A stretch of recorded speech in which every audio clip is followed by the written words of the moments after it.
ये राकेश टिकैत का शक्ति प्रदर्शन है दोस्तों। आपकी स्क्रीन पर आज राकेश टिकैत ने मुख्यमंत्री आदित्यनाथ और केंद्र की मोदी सरकार को अपनी ताकत दिखाई। इसके मायने क्या है मैं आपको बाद में बतलाऊंगा। तस्वीरें कौन सी हैं वो मैं आपको जरूर बतलाने वाला हूं, मगर उससे पहले आपको कुछ चीजों पर गौर करना पड़ेगा। मैं चर्चा क्यों कर रहा हूं? हमारे बड़े बूढ़े कह गए हैं कि बड़े बोल नहीं बोलने चाहिए।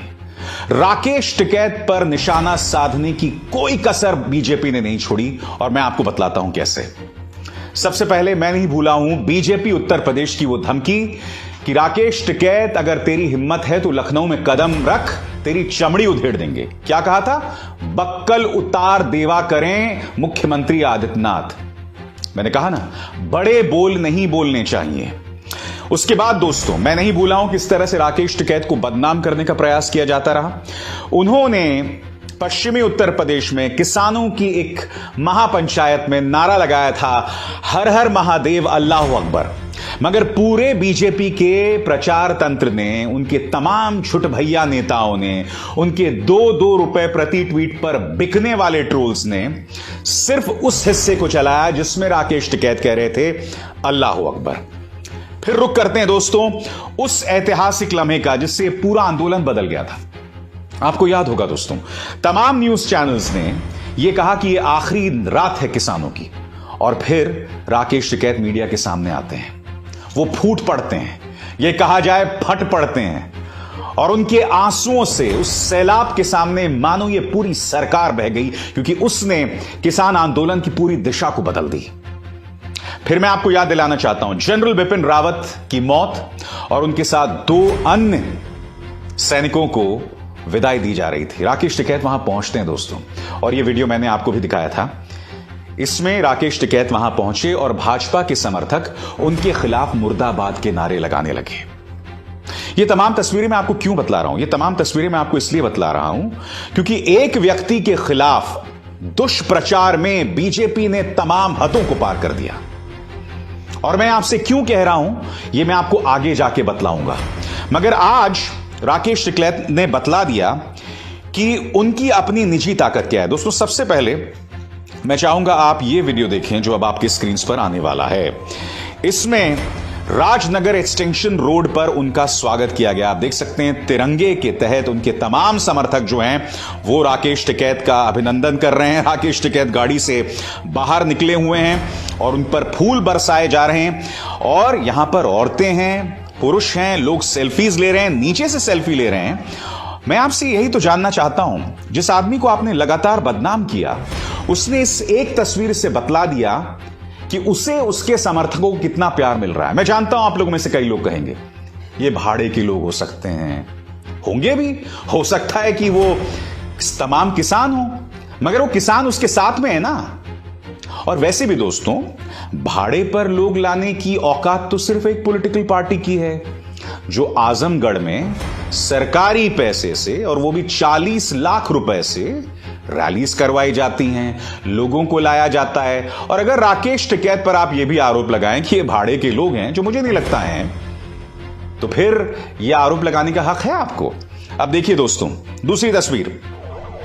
इस तस्वीर में आप देख सकते हैं करीब 20-30 सेकंड का यह वीडियो है। इसमें देखिए गाड़ियों का एक पूरा काफिला जा रहा है। इसमें राकेश टिकैत की गाड़ी सबसे आगे, इस काली रंग की गाड़ी है, और ये गाजीपुर से लेकर मुजफ्फरनगर से सौली जा रही है। और ये तस्वीर जो इस वक्त आप देख रहे हैं वो है राजनगर एक्सटेंशन की। मैं फिर आपसे कहता हूं दोस्तों, इस आदमी को लगातार बदनाम किया गया, टारगेट किया गया, और आज वो मुख्यमंत्री आदित्यनाथ को बता रहा है कि उनकी ताकत क्या है। और ये देखिए दोस्तों 4 तस्वीरों के जरिए, ये तस्वीरें गाजियाबाद और मोदीनगर की। देखिए किस भीड़ के बीच में, पहली तस्वीर देखिए, राकेश टिकैत गाड़ी से बाहर निकले हुए हैं, फूलों से घिरी उनकी गाड़ी, और आसपास लोगों का हुजूम देखिए। दूसरी तस्वीर, तिरंगे, पीछे तिरंगे दिखाई दे रहे हैं, राकेश टिकैत भीड़ के बीच में, और इस भीड़ के बीच में से निकलना उनके लिए कितना मुश्किल हो रहा था। आप कहेंगे कि भाई अभिसार जी, क्या यह कोई राष्ट्रीय खबर है जिसकी मैं चर्चा कर रहा हूं? सही कहा आपने, यह कोई राष्ट्रीय खबर नहीं है। मगर मैं आपसे क्या कह रहा था कार्यक्रम की शुरुआत में, इस आदमी पर निशाना साधने की कोई कसर नहीं छोड़ी गई, उसे लगातार टारगेट किया गया। आज वो अपनी ताकत दिखा रहा है। और मैं आपको बतलाना चाहूंगा, आज जो इस पूरी यात्रा में सबसे जो निर्णायक वीडियो है वो मैं अब आपको दिखलाने वाला हूं बगैर कुछ किए। अब मैं चाहूंगा आप ये पूरा वीडियो देखिए और आपको अंदाजा लग जाएगा कि उन्हें किस तरह का प्यार मिल रहा है और किस तरह से लोग उनकी हौसला अफजाई कर रहे हैं। देखिए वीडियो 1 मिनट का।